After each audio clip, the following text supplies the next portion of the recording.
Do go on.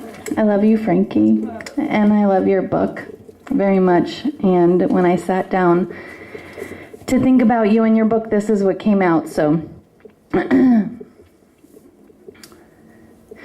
she awoke to find her leg knotted.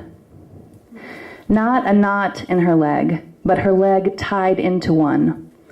Tendons tangled, ligaments misaligned, bones jutting. This would not do.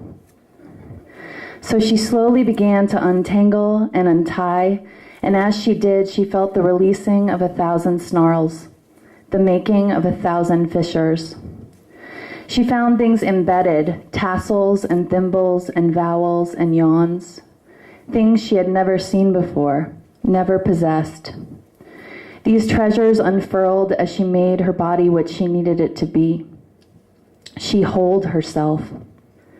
And when at last she finished unraveling and seaming together her own self, she walked out into the world in search of more beings that needed untangling. She found what needed her attention.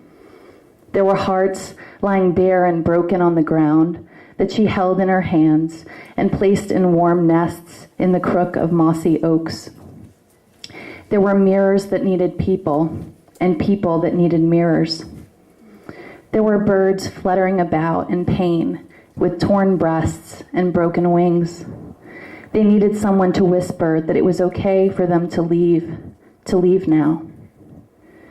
When the sky was too bright, a blue that made our eyes ache, she whisked some clouds into it.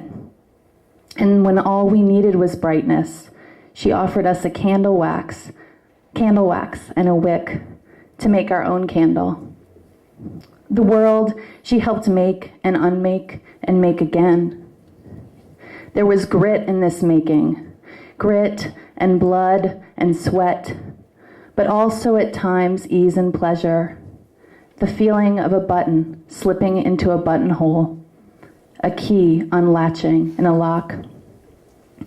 She guides other makers, telling them stories of what she's made and of the time she was all in tangles. Each of these moments, she says, a key to her becoming. The pouring starts again, and she cups her hands. She will hold the space for the brimming.